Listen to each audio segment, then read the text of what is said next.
이리오느라 이리온. 예, 134회입니다. 이번 주에 어쩌면 연간 어떤 자산 배분 매크로 시리즈에 가장 중요한 게 나왔는데 오늘 할 건 파트 1과 파트 2 다루는 거죠, 지금. 네. 예. 나중에 파트 3, 파트 4, 파트 5는 봐서 다시 다루도록 하고 네. 가장 중요한 건 어떤 식의 자산 배분을 갈 것이냐인데 네. 그거에 대해서 저희 신유거 팀장이랑 저희 퀀트 정다운 연구원이랑 같이 얘기하도록 하겠습니다. 네. 인사드리겠습니다. 윤쌤 윤조입니다. 예, 전략팀장 신종호입니다. 퀀트 정다운입니다. 예. 그럼 어떻게 시작을 할까요? 신유거 팀장의 예. 전체적인 그림을 얘기해 주시죠. 일단은 제목 자체가 2020년은 일드 헌팅 시대라고 적은 이유가요.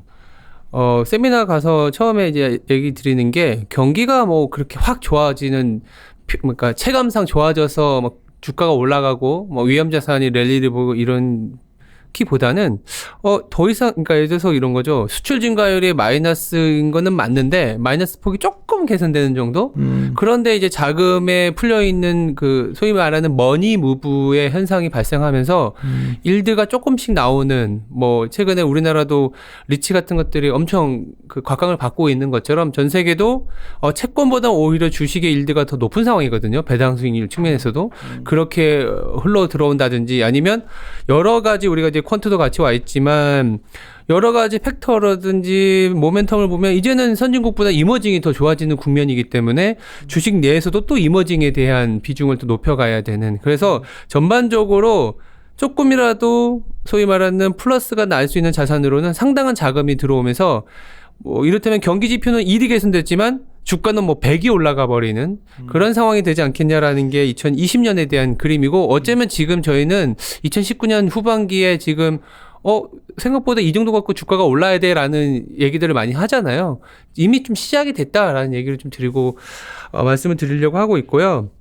차트가 많은데 몇 가지 차트만 보여드리면서 얘기를 드리도록 하겠습니다. 아니, 시작하기 전에 네. 5페이지 설명 좀 해주면 좋겠네요. 5페이지는 이게 이제 부동산의 수익률은 어떻게 뭘로 쓴 그냥 거죠? 리츠예요. 글로벌 리츠 지수라고 보시면 되고요. 글로벌 리츠 지수를 쓴 거고. 아무래도 연간으로 보면은 금리가 굉장히 내려오는 사이클이었고, 더불어서 이제 그 미국 같은 경우에는 부동산 시장이 괜찮다 보니까 부동산이 여기에는 좀 23%?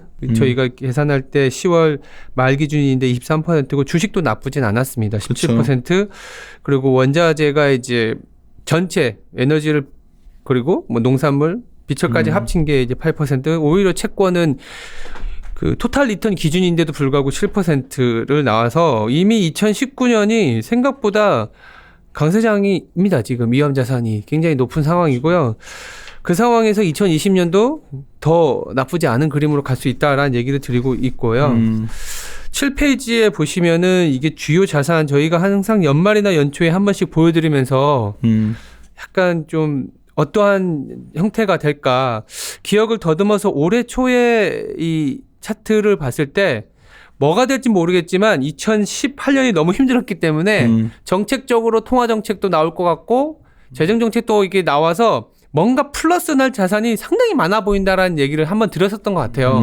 맞췄다가 아니라 그럴 것 같다. 근데 보니까 아니나 다를까 EM 통화만 빼고는 다 플러스였죠. 물론 한국 시장도 연간부터 보면 플러스이긴 해요. 물론 이제 그렇게 따지면 누구든 벌지라고는 하겠지만 어쨌든 연간으로 플러스가 난 자산이 많을 때 자산 배분이라든지 여러 가지 기회가 많아질 수 있다라는 생각을 드리는 거고, 그게 또 내년에도 이만큼 자산이 플러스가 될 수 있을 것 같냐? 저는 있을 것 같다.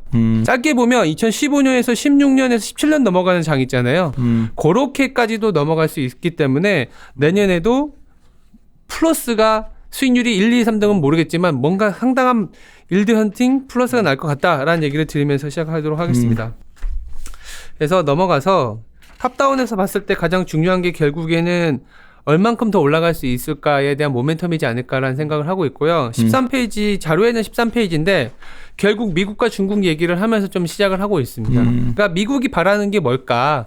아시겠지만 미국은 이제 2017년, 18년 혼자 끌고 왔었던 경기 모멘텀에서 소위 말해서 죽은 거는 맞잖아요. 둔화되고. 그래서 그게 어떤 여러 가지, 어저께 이번 주에도 OECD 경기 성장지수 나왔는데 아직은 바닥을 잡진 않았지만 그 전월차라고 해서 굉장히 많이 축소가 됐어요. 그래서 한 2019년 후반기 남은 기간 동안에는 아마 바닥권에 진입하지 않겠냐라는 생각을 하는데 그러면 바닥권이 됐을 때 미국 기업 입장에서도 뭔가 더 많이 팔고 싶은 단계로 넘어가는 거죠. 그동안은 미국 소비는 좋지만 미국 기업들의 탑라인은 상당히 많이 부러진 상황이고 그게 이제 달러화가 굉장히 강해지면서 미국 이외의 수요, 아까도 여러 가지 자산도 보여드렸지만 이머징 통화는 마이너스거든요. 그 말은 뭐냐면 이머징 통화가 마이너스고 그러면 그쪽에 수요가 안 좋다라는 얘기이기 때문에 이 수요가 올라오는 그림을 미국도 바라고 있다. 그래서 연준이 금리를 내린 상황이다. 이렇게 보시면 될 것 같고요.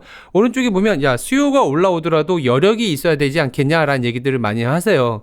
이를테면 GDP 대비 부채 비율 미국만 하더라도 기업 부채는 사상 최고치 레벨까지 올라와 있어요. 여기는 안 넣어놨지만 근데 그럴 때마다 제가 차트를 보여드리는 게 아니면 가서 얘기를 드리는 게 부채 비율도 중요하지만 실질적으로 나가는 부채 비용도 중요하다. 어떤 얘기냐면 10억을 대출받았을 때 5%의 일자를 내는 거랑 1% 이자를 내는 거는 사실은 다른 거다라는 거죠. 그렇게 DSR 개념인데 GDP 대비 부채 비율로는 사상 최고치인데 DSR은 여전히 80년 이후에 최저치에 머물고 있다는 거죠. 가처분 소득 대비해서 나가는 부채의 비용 원금과 이자의 상환이 상당히 낮은 수준입니다. 이거는 기업도 마찬가지고요. 그래서 이게 더 올라갈 수 있게끔 만드는 게 최대 과제예요. 올라갈 수 있다라는 게 아니라 올라갈 수 있게끔 만드는 게 최대 과제다 보니까 연준도 금리를 낮춰서 유지시켜주는 거고 트럼프도 어떻게든 자부분이 있지만 미중 무역 갈등을 조금은 해결해 보려는 의지가 있다라는 거죠. 그래서 부채가 너무 많아서 올라갈 여력이 없어라는 내용을 저는 좀 이걸로 반문을 드리고요. 결국은 이제 글로벌 수요죠. 그 글로벌 수요에서 가장 중요한 게 14페이지의 중국이고, 그러니까 중국에 대해서 재정정책에 여력이 없다는 얘기 저희도 동의합니다. 왜? 재정정책을 쓰는 나라는 사실은 이머징 국가들이 굉장히 재정 성수가 높거든요. GDP 규모가 작으니까 좀만 재정 투여를 해도 자본을 빌려서 투여해도 상당한 그로스가 나오는 거죠. 근데 중국도 이제는 이머징이긴 하지만 13조 달러나 되거든요. 규모가. 그래서 섣불리 재정정책을 쓰면 일단 공급 과잉 이슈를 자극할 거고 재정 승수 효과도 그렇게 크지도 않을 뿐더러 쓸만한 여력도 없다라는 것도 자기들도 알고 있는 상황이라서 결국 통화정책 선진국형으로 가는 건데 근데 이제 아이러니하게도 일본이나 유럽이나 미국은 자기네 커런시 갖고 자지우지할 수 있거든요. 왜? 기축통화니까. 근데 중국은 그게 아니다 보니까 한 세 가지 조건이 필요한 것 같아요. 첫 번째는 연준이 금리를 내려주는 거. 이건 해줬죠. 두 번째는 이머징 쪽으로 자금이 좀 들어오는 분위기여야 된다는 거. 이거는 뒤에서 말씀드리겠지만 그 자금의 어떤 원천이 저는 마이너스 금리 채권이 손실을 보게 되면 이 자금들이 이머징 위안화를 사는 모멘텀을 주지 않겠냐라는 거고요. 채권에만 너무 몰리는 그 자금들이 그쵸. 좀 저기를 리스크적으로 돌릴 네. 수 있다는 거지. 그래서 굳이 세 가지로 구분했지만 저는 이 세 가지가 다 맞물리는 거죠. 연준이 금리를 내려줬기 때문에 달러 차입 비용이 낮아진 게 사실은 마이너스 채권 금리한테는 굉장히 안 좋은 얘기를 일단 드리는 거고요. 두 번째는 그게 또 이머징 자금으로 들어올 수 있다. 위안화가 금리를 내려도 위안화가 다 약해지지 않고 오히려 내수의 이번에 원천. 우리 금융의 우리나라의 DLF요. 그런 게 어쩌면 그때가 꼭지였던 것 같기도 하고요. 꼭지였던 것 같아. 그리고 그 순식간에 그 손실이 원금 회복되는 게 어쩌면 마이너스 채권들에 대해서 절정을 한번 지난 거 아니냐. 네, 그렇죠. 그러니까 이론적으로 보면 마이너스 채권은 110원에 사서 100원의 만기까지 10원 확정 손실이긴 한데 그걸 사는 이유는 있죠, 당연히. 그렇지만 더 금리가 마이너스가 내려간다고 보는 거죠. 네, 그리고 달러 차입 비용이 높아지게 되면 수합 레이트 하여튼 어려운 개념으로 저도 뭐 설명드리는 것보다는 그런 여력이 있었던 상황인데 이게 조금은 바뀌어가는 과정. 더불어서 만약에 FX 이벤트적으로 중국의 위안화가 환율 조작국에서 지정이 철회되거나 FX 수합을 통해서 미국과의 수합을 통해서 안정된 통화로 더 갖고 가거나 아니면 외환 보유액에 조금 들어간다면 이거는 또 세 번째이긴 하지만 굉장한 모멘텀이 될 수 있다는 얘기를 드리는 거고요. 어쨌든 지금은 이머징 쪽으로 자금을 들어올 수 있는 환경을 만들어준 게 첫 번째는 연준이었다라고 말씀을 드리고 있어요. 그래서 15페이지에 그림도 넣었지만 기존의 방향과는 확연히 다르죠. 단기 금리도 내려줬고 자산도 정상화시키는 거를 지금 멈췄고 그래서 시중은행이 국채를 굉장히 사줘야 되는 부담이 좀 덜었기 때문에 대출로 나갈 만한 여력을 많이 만들어줬고 저는 관건은 트리거는 16페이지에 있는 마이너스 금리 채권의 손실이지 않을까. 책은 어때? 많이 한 8월인가 18조 달러 정도 됐었는데요. 지금 12조까지 많이 내려왔어요. 그 이유가 첫 번째는 연준이 금리를 내려줬기 때문이에요. 그러니까 되게 아이러니한 게 달러가 강해지면 유럽의 채권을 샀던 거예요. 되게 아이러니하죠. 뭐냐면 달러하고 유럽의 수합 레이트가 마이너스 채권의 일들을 압도할 만큼 높았기 때문에 달러에 대한 수요가 많으면 많아질수록 오히려 마이너스 금리 채권을 더 샀던 거죠. 근데 또 경기적인 측면에서는 달러 수요가 많다, 글로벌 디맨드가 없다, 이머징 통화도 안 좋고 그런 상황이기 때문에 또 마이너스 금리로 갔었던 거고요. 근데 연결고리가 달러 수요를 좀 완만하게 해주면 수합 레이트가 마이너스 일들을 압도하지 못하게 되고, 그리고 달러의 방향이 좀 약해지게 되면 다른 나라들의 통화가 강해지면서 오히려 또 디플레 압력은 또 약해지고, 이런 어떤 국면이기 때문에 거기다가 저는 키로 보고 있는 게 PPI거든요. 그래서 어저께 미국 PPI도 사실 잘 나왔어요. 그래서 저는 이 PPI가 왜 중요하냐, 글로벌 그 지표 중에 거의 대부분의 어떤 코롤레이션이 높은 게 PPI예요. 왜? PPI는 생산자 물가고, 생산자 물가는 생산할 수 있는 사람들의 뭔가 산업 생산이 올라와 줘야 되는데 글로벌 수요가 약하다 보니까, 아니면 미중 무역 갈등의 디맨드가 굉장히 침체되다 보니까 이 생산자 물가 지수가 계속 꼬라박았어요. 그러면서 마이너스 금리 채권도 제가 일부러 뒤집어 놓은 게 보기 좋게 하려고 계속 높아졌던 거죠. 근데 이게 드디어 일단 통화 정책에서 달러 수요에 대한 비용을 약하게 하다 보니까 수합 레이트도 안 나오고 마이너스 채권에서 손실이 발생하고, 더불어서 PPI가 더 이상 빠지지 않는다는 이슈가 제기되다 보니까 여기서 계속 자금이 나오는 거죠. 그럼 여기에 어디로 갈까? 저는 이게 그나마 주는 일드 쪽, US 트레저리, 즉 US 국채도 살 거고 이머징 채권도 사는 그런 그림이지 않겠냐라고 보고 있습니다. 17페이지에는 잠깐 넣어놓은 게 OECD에 등록된 펜션 펀드만 70조 달러가 넘어요. 근데 얘네들도 작년에 한 8.8%의 수익률 나왔는데 올해만 하도록 6%까지 늘어졌죠. 아까 채권 일도 안 나오는 거. 그러다 보니까 얘네들이 이제는 마이너스 금리에서도 손실이 발생하고, 미국채 갖고는 2027년까지 잘해야 2% 남짓 나오기 때문에 대부분 적어놨는데 퀄러티 낮은 위험 등급 채권들, 그래서 뭐 CLO 같은 것들도 저는 나중에 말씀드리겠지만, 아니면 하이힐드 쪽 이머징 채권들, 아니, CLO는 저번에도 최강 이코노미에서 얘기했는데 막 사람들이 그걸 자꾸 엄청나게 위험할 수도 있다 얘기하는데 네. 그렇지 않은 것 같은데. 그거는 뭐 자세히 저희가 적어놓은 게 있어서 뭐 나중에 일회원 시간에 다시 한번 말씀드릴 수 있을 것 같고요. 그래서 실질적으로 18페이지에 보시면 독일 국채가 손실이 발생하기 시작했어요. 그러니까 독일 국채 수익률이 올라온 거죠. 손실이라는 게 약간 뭐지 하겠지만, 독일 국채가 아직은 마이너스긴 하지만 마이너스 폭이 상당히 줄어들었고, 근데 이때 그 같이 봐야 되는 게 이머징 그 국채와는 또 스프레드가 줄어들고 있다라는 거죠. 그래서 저는 생각하는 게, 저기서 얻어 터진 거를 그나마 주는 주식으로 따지면 리츠 같은 것도 가는 거고, 아니면 이제 이머징이나 아니면 미국 국채 2%까지 올라온 미국 국채도 충분히 살만한 개연성이 있는 거죠. 그러면 차입 비용 자체가 굉장히 낮아져 있기 때문에 상당한 수요 드리븐 정책으로 갈 수 있다, 이런 얘기를 드리는 거고, 그래서 더 중요한 게, 그러다 보니까 무역 협상이 키구나.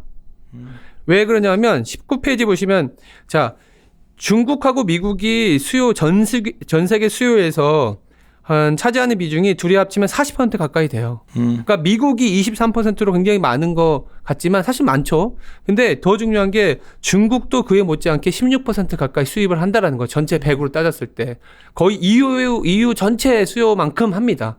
더 재미있는 게 2018년 이후에 전 세계 수입 증가율이 뚝뚝 떨어지면서 마이너스 금리 채권으로 자금이 갔었던 거, 달러로 갔었던 거, 이런 것들이 결국엔 가장 오른쪽에 보시면 중국의 수입 증가율이 떨어져서 그래요. 수입 점유율이. 그래서 중국과 내지는 중국의 위안화가 더 약해지지 않고 중국의 수입이 여기서 더 악화만 안 돼도 이 자금의 흐름이 이머징 플러스 주는 일들로 더 강해진다. 그리고 중국이 가장 많이 수입하는 게 보시면 20페이지에 넣어놨는데, 전자집적 회로가 14%. 그러니까 이제 바뀌었어요. 2000년대에는 뭐 철강 뭐 이랬잖아요. 뭐 소재를 한다지만 그쪽이 자꾸 경기 안 되는 게 중국이 수입하는 게 그쪽 경제가 아니라는 거죠. 바뀌었죠. 그리고 그 다음에 가장 많이 수입하는 게 원유고요. 그래서 재미있는 거는 2018년 그리고 2019년 넘어오면서 수입은 했지만 수입 점유율이 뚝뚝 떨어진 게 반도체, 자동차, 전화기, 대두 이런 거였어요. 그게 딱 보면 그게 이제 미국, 독일, 한국이라고 볼 수 있는 거죠. 근데 이게 조금은 회복되는 사이클로 가게 되면 이 글로벌 밸류 체인의 가장 중요한 독일, 한국, 미국이 그나마 좀 PPI가 플러스로 막 돌아서기보다는 마이너스 폭이 줄어들면서 자금의 어떤 순환 현상을 더 강하게 만들 수 있는 그런 개연성이 있다라고 보고 있고요. 그래서 중국 수입 증가율이 중요할 것 같고 PPI를 상당히 많이 잘 지켜보자. 근데 어저께부터 나온 PPI들이 생각보다 나쁘지 않은 그림으로 가고 있고 독일의 그 경기 선행 지수도 최근에 좀 가파르게 반등을 하는 거 보면 저는 이미 머니 무브, 일드 헌팅이 시작이 됐다라는 얘기를 드리고 있습니다. 그러다 보니까 22페이지 보시면 지금 전 세계 주식 기준으로 배당 수익률이 2.6% 정도 돼요. 근데 재밌는 게 미국채가 지금 한 2% 조금 안 되는 수준이거든요. 이걸 스프레드를 한번 그려봤어요. 22페이지 오른쪽 밑에 있는데 공교롭게도 배당 수익률, 전 세계 주식의 배당 그러네. 수익률하고 10년물하고 한 1.23% 정도. 내가 주가 바닥이었네. 이때가 바닥이었어요. 신기하네. 왜냐하면 논리적으로 설명해 드리면 미국채가 이렇게 강세를 보이고 주식의 배당 수익이 높아졌다라는 거는 그만큼 그때 상황에서는 채권 천국 주식 지옥의 상황이었던 거죠. 근데 이러다 보니까 재정 정책이라든지 통화 정책이 나와주고 재정 정책에 대한 아이디어가 나오니까 채권 공급이 늘어날 거고 그러면 이제 채권의 이제 손실폭은 높아지고 주식의 일드는 좋아 보이는 거죠. 그래서 지금은 또 공교롭게도 이게 OECD 경기 선행지수의 바닥권에 나타났던 현상이고요. 그래서 좀 비슷하게 가는 것 같다. 최소한 이 이후에 2년 정도의 랠리가 나타났었거든요. 그래서 앞으로 2년 정도의 랠리로 보면 내년은 그래도 플러스인 자산이 상당히 많아지고 특히 주식이 채권보다 더 강한 그런 흐름을 가지 않겠냐라는 얘기를 드리는 거고요. 주식 내에서도 동일한 논리로 23페이지에 그러면 이머징하고 선진국을 비교해보자. 배당 수익률. 봤더니 이머징이 배당 수익률 월등히 높아요. PER도 낮고. 이머징은 3%가 넘는 일들을 나오거든요. 이제 선진국은 2% 초반. 그래서 공교롭게도 또 이게 2000년 이후에 내지는 금융위기 이후에 이머징이 선진국 대비 배당 수익률이 가장 높은 레벨까지 와 있다라는 거. 근데 가장 중요한 거는 이럼에도 불구하고 이 매력도가 워킹, 즉 작동을 하려면 연준이나 중앙은행의 금리가 좀 머물고 있어야 돼요. 이게 뭐냐면 왼쪽에도 나왔지만 돈을 풀어서 인플레이션 기대 심리 내지는 실제 물가가 올라오는 상황에서 연준이나 주요국 그 금리가 올라가게 되면 이머징 안 되는 거죠. 그게 2016, 2017년, 18년 넘어가면서 이머징이 반짝 좋았다가 꺾이는 사이클이었는데 오히려 이머징이 그 물가가 올라가는 거를 좀 놔두는 사이클이자 그러면 이머징이 상당히 좋아지는 그림입니다. 그게 오른쪽 밑에 주요국 4개의 어떤 2년물 평균하고 OECD CPR을 같이 그려놨는데 이게 이머징의 상대 지수하고 동일하거든요. 그래서 최근에 나온 발언 중에 가장 중요하다고 저는 생각하는 게 파월이었어요.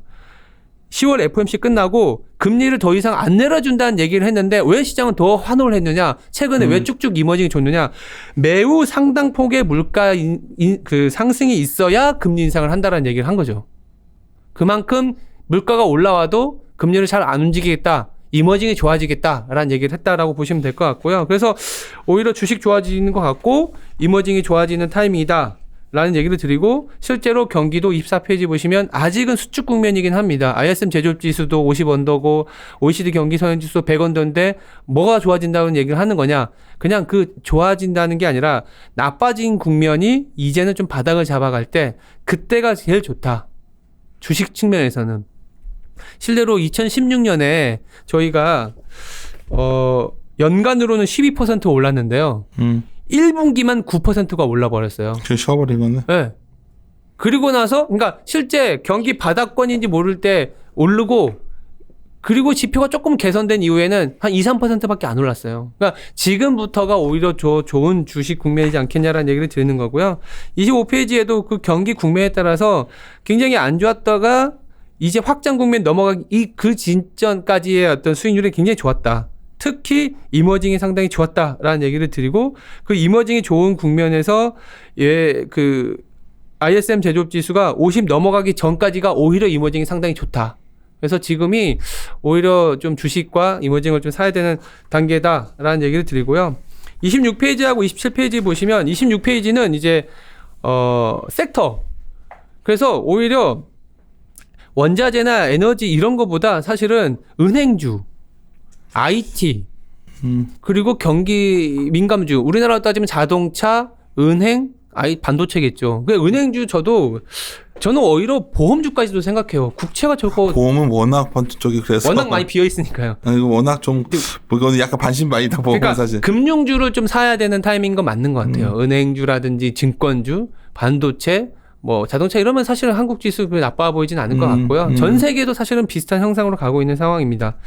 그래서 이제 제 파트에서는 이 정도로 말씀은 될 것 같고요. 마지막으로 27페이지는 그러니까 단기적으로 주식 이머징으로 오는 사이클인 것 같은데 또한 장기적으로도 뭔가 트렌드가 확 바뀌는 사이클의 이 전환기에 있는 거 아닌가라는 생각에서 한번 만들어 본 차트예요. 뭐냐면 그동안의 10년 동안에는 미국이 이머징을 압도했었고 성장주가 밸류주를 압도했었거든요. 달러가 강했었고 그리고 지금도 시가총액 전 세계 시가총액에서 1등부터 10등까지 뽑아보면 버크셔 해서웨이 빼고는 다 IT 기업입니다. 비자 뭐 2개 빼고는. 근데 이게 더 성장이 지속된다는 얘기를 하는 거죠. 그러니까 IT가 그래서 빠진다는 얘기가 아니라 다른 업종이나 이런 게 더 올라가는 10년이 되지 않겠냐. 왜냐하면 그 전에 10년에는 엑슨모빌이나 뭐 BHP, 뭐 페트로브라스, 로얄 도치셀 이런 것들이 이제 중국이 세계를 지배하고 에너지가 지배한다고 했는데 또 10년 동안 이거는 작살났거든요. 그래서 약간 지금 영원하다라고 생각하는 것들에 대해서 판단할 게 아니라 이제는 뭔가 그로스보단 밸류로 넘어가는 장이지 않을까. 이제는 또 이머징이 좀 좋아지는 장이지 않을까. 이런 생각으로 갖고 그걸 기대를 하다가 다들 그쵸? 고생을 했기 때문에 지금 만만치 않아 그걸 얘기하기에는 사실 현실은. 근데 저는 그거에 대한 키 트리거가 다른 통화의 강세 그게 위안하지 않을까라는 생각을 한 거고 그 위안으로 들어오는 자금의 머니 무브가 마이너스 금리 채권의 손실 그게 이제 시작이 됐다면 지금부터 스타일적인 측면에서는 밸류 주식 그리고 밸류와 관련된 팩터 내지는 이머징과 관련된 주식 이런 걸 더 편입을 해서 길게 보면 그런데 당장은 IT 아까 말했던 경기 민감 그러니까 IT가 주도하는 거 그러니까 시가총액에서 IT가 그래서 빠지는 건 이게 아니라 상대 수익률 개념인 거죠. 네. 그렇게 보시면 될 것 같습니다. 오케이. 그 다음에 어떤 거죠? 글로벌 어로케이션을 한 건가요? 네, 다음 저는 이제 국가별로 봤을 때 쿼티단에서 어떻게 배분을 해야 되느냐 이런 부분을 좀 봤고요. 이번에 자료를 준비하면서 모델을 좀 만들어 봤어요. 자료 37페이지 와주시면은 백테스트한 방법들이라든지 이런 걸 써놨는데 사실 방법을 뭐 구구절절 설명드리기보다는 모델의 특징적인 부분들 중심으로 좀 말씀을 드리면 될 것 같아요. 유니버스는 일단 MSCI AC 월드 안에 있는 주요 21개국을 선정을 했고요. 시가총액이 높은 국가들 위주로 선정을 했습니다. 그리고 미국의 ETF가 상장되어 있는 국가들을 중심으로 했다. 이렇게 봐주시면 될 것 같고요. DM에서는 이제 북미, 유럽, 아시아 그리고 EM에서는 미주, EMEA, 아시아 이렇게 각각 3개 지역으로 구분을 했고요. 사실 국가가 21개가 되다 보니까 상당히 좀 모델 특성상 실전적인 부분이 많이 반영이 돼 있다라고 보실 수 있을 것 같아요. 그러니까 국가가 많다 보니까 실제 운용하실 때는 뭐 이 중에서 특정 몇 개 국가만 운용을 한다든지 아니면은 뭐 지역별로 배분을 한다든지 할 때 스코어라든지 순위를 다시 또 재산정하는 부분이 워낙 간단하게 할 수 있다 보니까 그때 운용 상황에 맞춰서 좀 할 수 있다라고 보실 수 있을 것 같고요. 두 번째 특징 같은 경우에는 제가 이제 보통 이런 자산 배분이라든지 얼로케이션을 할 때는 기대 수익률이나 기대 변동성을 직접 추정을 하는 경우가 많아요. 근데 저는 그것보다는 상대적으로 어떤 국가가 좋고 상대적으로 어떤 국가가 덜 좋은지 이런 부분에 좀 초점을 맞춰서 모델을 개발을 했습니다. 이거를 이제 통계 쪽에서는 인포메이션 코이피션트라 그래서 정보계수라고 하는데 뭐 개념적으로는 해당 지표가 좋은 국가들이 다음 달 혹은 뭐 다음 분기 수익률에 얼마나 더 수익률이 좋게 나오느냐 이런 부분이다라고 좀 봐주시면 될 것 같고요. 그런 상대적인 부분에 초점을 맞추다 보니까 39페이지 위쪽 차트를 봐주시면은 그 국가별로 선호도 상위 하위에 따라서 상당히 선형적인 성과가 좀 도출이 되는 모습을 보입니다. 저는 분기 리밸런싱을 하다 보니까 이 나와 있는 왼쪽 차트 같은 경우에는 연율화된 초과 수익률이라고 봐주시면 될 것 같고, 오른쪽 같은 경우에는 분기별로 봤을 때 MSCI AC 월드를 얼마나 자주 아웃퍼폼을 했느냐라는 부분인데 1위부터 21위까지 상당히 좀 선형적인 모습이 나타난다. 아까 좀 모델이 실전적이고 지역별이라든지 국가를 선택적으로 적용을 했을 때에도 이렇게 성과가 워낙 선형적이다 보니까 충분히 모델상의 성과는 기대해 볼 만하다라고 좀 말씀을 드릴 수 있을 것 같습니다. 중구난방이 아니란 얘기네. 그쵸, 예. 맞습니다. 성과도 사실 상당히 좀 우수하게 나오는 편이고요. 바로 앞 페이지 38페이지 봐주시면은 누적적으로 봤을 때 연율화 초과 수익률 같은 경우에는 21%포인트가 나옵니다. 이 누적 수익률을 저는 어떻게 구성을 했냐면 순위에 따라서 11위가 딱 중간 순위거든요. 그래서 그것보다 좋은 국가들 같은 경우에는 플러스 2%포인트씩 오버웨이트를 하고, 안 좋은 국가 같은 경우에는 마이너스 2%포인트씩 언더웨이트를 해서 포트폴리오를 구성을 했고요. 그러니까 결과적으로는 1위 같은 경우에는 플러스 20%포인트 오버웨이트를 하는 거기 때문에 사실 틸팅 폭이 적지는 않습니다. 바로 오른쪽 차트 봐주시면은 회전율이 분기당 한 50% 정도가 나오는데, 회전율에 따라서 비용을 반영한 숫자가 연율화된 초과 수익률 21%포인트 정도가 나온다라고 봐주시면 될 것 같습니다. 이거 가져가서 ETF 뭐 포트폴리오 하는 사람들한테 제안해도 되겠다. 야. 아니 맞아요. 모델 보면 그 제안해서 이 정도 성과가 만약 사실이면 EMP 만들 때도 저희가 적용할 예정이고요. EMP 쪽으로 아이디어 있는 분들 얘기를 개인적으로 이걸로 갖고 매매하신다 그러더라고요. 그래? 뭐 ETF를 해도 되니까. 네, 그래. 조금 모델 어떻게 한 거야? 그러니까 변수를 실질적으로는 조금 더 이제 검토를 하고 있는 상황이고요. 더 해봐야겠지. 네. 모델을 어떻게 했느냐라는 부분은 40페이지 봐주시면은 방법론을 간단하게 좀 도식화시켜 정다운 놨는데요. 스타일이다. 글 한 페이지 한 글도 안 쓰고 진짜 너 이렇게 불친절하게 다니지 말라니까. 너 이거 우리야 뭐 클라이언트 들어가서 PT 할 땐 쓸 수 있지만 이거 하나도 못 알아들어. 이렇게 되면. 네, 오케이. 그나마 워드 해놓은 게 이제 40페이지에다가 어떻게 했는지를 해줘. 이거 심플한 거네. 네, 저 심플합니다. 변수 자체가 특별한 변수를 쓴 거는 아니고요. 어닝 모멘텀이라든지 밸류, 볼라틸러티, 어닝 그로스, 어닝 퀄리티, 리퀴디티, 디비던드, 그치. 어닝 그로스 이런 86개를 넣은 거네. 네, 이런 8가지 카테고리 내에서 86개 변수를 좀 봤고요.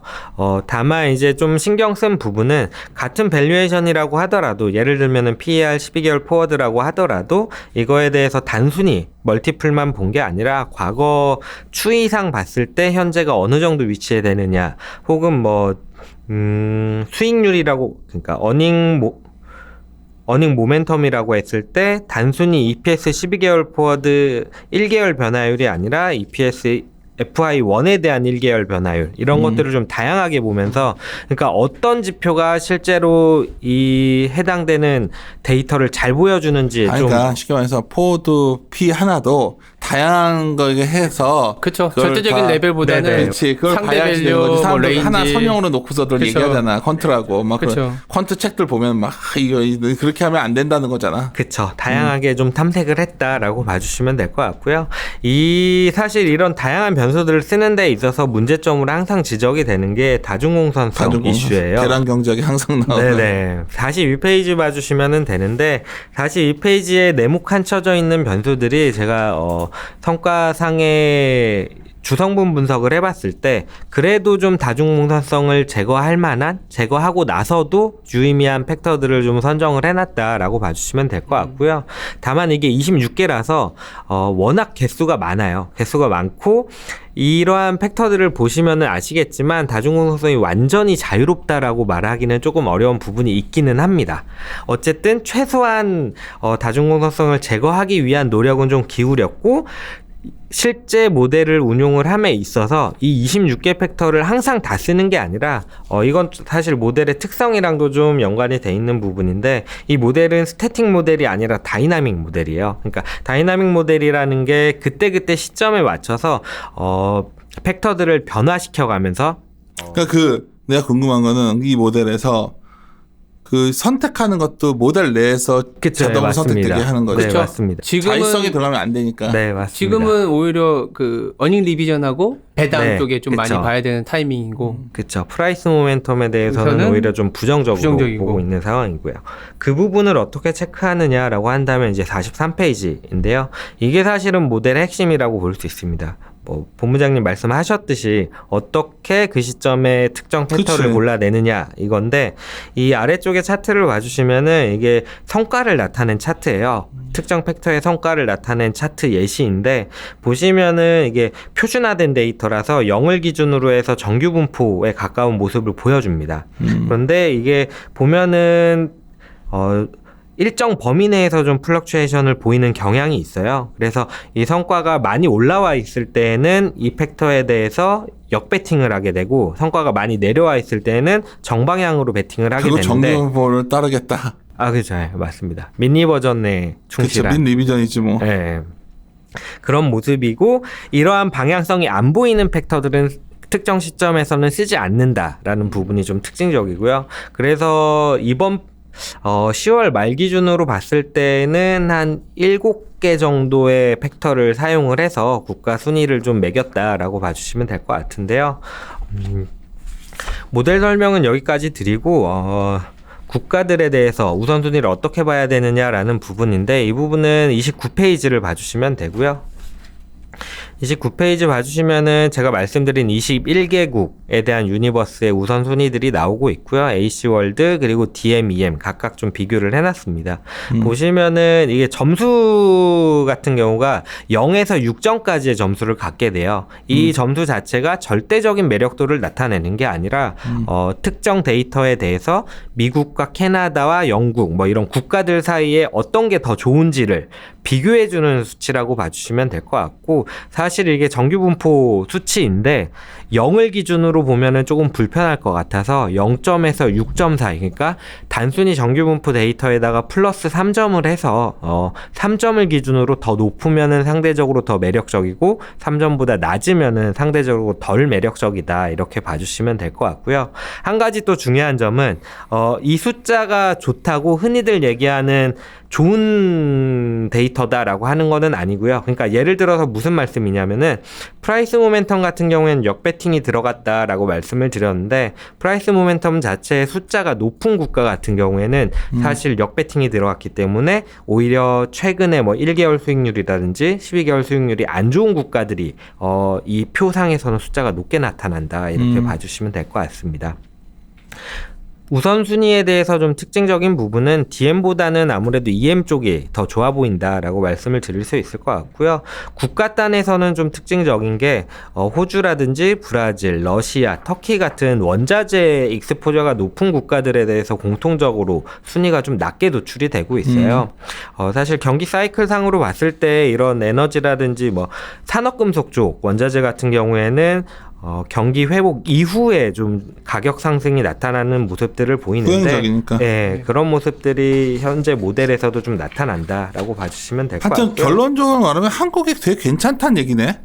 딱 반이던데요? 반 그래도 상대적으로. 그러니까 사실, 오르기 전에는 1등이었는데 네네. 네. 딱 지난달 같은 경우에는 한국이 1위였어요. 21개 순위 중. 그래서 한국을 딱 사야 되는 타이밍이었네. 그때. 네네. 네. 그렇다고 볼 수 있는데 현재는 사실 정확히 중간 순위 11위 오케이. 순위에 좀 위치해 있는 상황입니다. 국가나 지역별로는 특징적인 부분 위주로 좀 설명을 드릴게요. DMEM 같은 경우에는 한 페이지 넘기셔서 30페이지 봐주시면 되는데 방사형 차트를 봐주시면은 어떤 카테고리들이 좋았는지를 좀 보실 수가 있는데 제가 말씀드린 팩터들이 어닝 모멘텀이라든지 디비던드에 대해서 정방향 베팅 그리고 프라이스 모멘텀이라든지 밸류에 대해서 역방향 베팅이 들어간다라고 말씀을 드리고 있는데 어닝 모멘텀에서 EM이 DM보다 좀 좋은 모습을 나타내고 있습니다. 특히 이제 미국 같은 경우가 거의 DM 시장을 대변하는 그런 시장인데 워낙 시가총액이 크기 때문에 그렇긴 한데 어닝 모멘텀이 미국을 중심으로 해서 물론 이제 영국이나 호주 같이 더 안 좋은 국가들도 있지만 미국이 워낙 비중이 커서 기여도가 높다 보니까 미국을 중심으로 해서 좀 EM 대비 DM이 부진한 모습을 보이고 있다. 이렇게 봐주시면 될 것 같고요.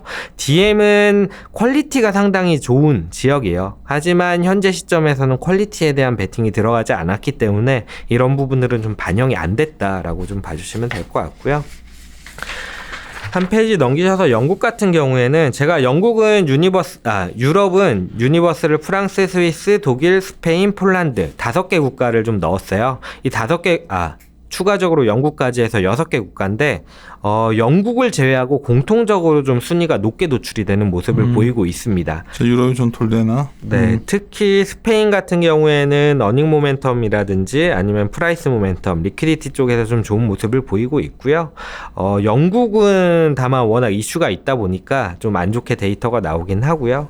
공통적으로는 이 어닝 모멘텀 중심으로 데이터가 좋은 모습이다라고 봐주시면 될 것 같습니다. 디비던드는 사실 워낙 국가별로 편차가 적다 보니까 크게 좋은 모습을 나타내지는 못하고요. 다음은 한 페이지 넘기셔서 북미 쪽인데요. 북미에서는 미국이 아까 말씀드렸다시피 퀄리티가 상당히 좋은 국가인데 어닝 모멘텀은 최근에 좀 부진한 모습을 보이고 있습니다. 뭐 다른 자료에서나 뭐 주간 S&P 자료에서나 말씀드리다시피 YOY, S&P 500의 YOY 순이익 증가율이 점점 지연이 되고 있는 모습들이 나타나고 있는데 그러한 맥락과 같은 모습이다라고 봐주시면 될 것 같고요. 마지막으로 이머징에서는 아시아 쪽만 말씀을 드리려고 해요. 34페이지 봐주시면 되는데 이머징 아시아에서는 중국, 인도, 대만, 한국의 순위를 좀 보이고 있다라고 봐주시면 될 것 같고요. 한국 같은 경우에는 지난달 말까지만 해도 말씀드렸다시피 1위를 차지했었어요. 9월 말에 베팅이 들어갔던 팩터들이 밸류가 싸고 퀄리티가 낮은 그런 국가들에 대해서 베팅이 좀 많이 들어갔었는데 한국이라든지 뭐 독일이라든지 이런 전통적인 경기 민감한 그런 국가들이다라고 좀 봐주시면 될 것 같고요. 중국 같은 경우에는 리퀴디티나 밸류 쪽에서 좀 성과가 매력도가 높게 노출이 되고 있고 대만이 사실은 좀 특징적이에요. 대만 같은 경우에는 디비던드가 상당히 높게 나타나고 있고 리퀴디티도 좋은데 어닝 모멘텀에 대해서 조금 죄송합니다. 제가 인도를 말씀을 드렸네요. 대만 같은 경우는 어닝 모멘텀이라든지 디비던드가 상당히 높게 나타나는데 리퀴디티나 프라이스 모멘텀 쪽에서 워낙 부진한 모습을 나타내다 보니까 이게 좀 종합을 하게 되면은 한국보다 조금 나은 정도의 순위를 차지하고 있다. 이렇게 좀 봐주시면 될 것 같습니다. 전반적으로는 이머징이 높은 상황에서의 순위니까 한국도 그렇게 나쁜 상황은 아닌 것 같아요. 뭐 이게 잘 생소하신 분들은 좀 낯설어 하시겠지만 어쩌면 저희가 이제 계속해서 자주 이걸 돌려서 그때 좀 했고 이제는 점점점 어떻게 보면 이렇게 운용을 이런 식으로 하기도 하잖아요. EMP에서는 네. 이걸 순서를 왔다 갔다 하면서 ETF를 갖고서 그래서 이제 뭐 직접 투자하시는 분들도 있지만 간접 투자를 하시는 분들도 이런 내용을 알고 계셔야 이게 이제 어떻게 돌아가는지를 아실 테니까. 제가 듣기에는 그냥 리스크 온 분위기는 좀 더 기대된다 이걸로 보면 될 것 같은데 우리 증시도 좀 더 올라갈 것 같고 뭐. 그렇죠. 우리나라도 부정적이지는 않지만 그렇다고 뭐 특별히 더 선호할 만한 상황까지는 조금 부담스러운 것 같아요. 둘 중에 하나 얘기하는 거야. 맨날 아니 근데 그런 거 있는 것 같아요. 이제 이 자료가 이제 자산 배분이고 이제 정성적인 판단으로만 하다 보면은 판단이 물론 뭐 정량적이게 끼었다고 해서 판단이 미스가 없는 건 아니지만 그의 폭을 좀 줄이려고 많이 노력을 하고 있고요. 그래서 매 분기 또 사실 또 매월 이런 데이터를 돌려가면서 우리의 판단이 옳은 건지 안 옳은 건지 저번 달에 이거 그냥 한번 말할 걸. 좋았을 만드는 구간이었고요. 그래서 만드는 구간이어서 좀 그랬는데 아쉽다. 실질적으로 뭐 일단 우리가 정성적으로 내년에는 뭔가 일드헌팅과 이머징이나 이런 배당이 좀 작동할 것 같은데 라는 생각이 있었는데 때마침 또 데이터 상황에서도 나쁘지 않은 우리 사실 한국 1등 나올 때는 이거 만든 구간이어서 그랬는데 저번에 맺지만 다른 쪽도 시장들도 한번 돌려보았으면 해가지고 다른 자산도 한번 저렇게 계속 힘든 거 아는데 이게 되게 자료는 짧은데 되게 힘들어요. 맞아요. 이게 완전 노가다 하는 작업이어서 하여튼 알겠습니다. 저도 마무리 짓고 잠깐 일 볼 게 있어서 마무리 들어가겠습니다. 예, 일요일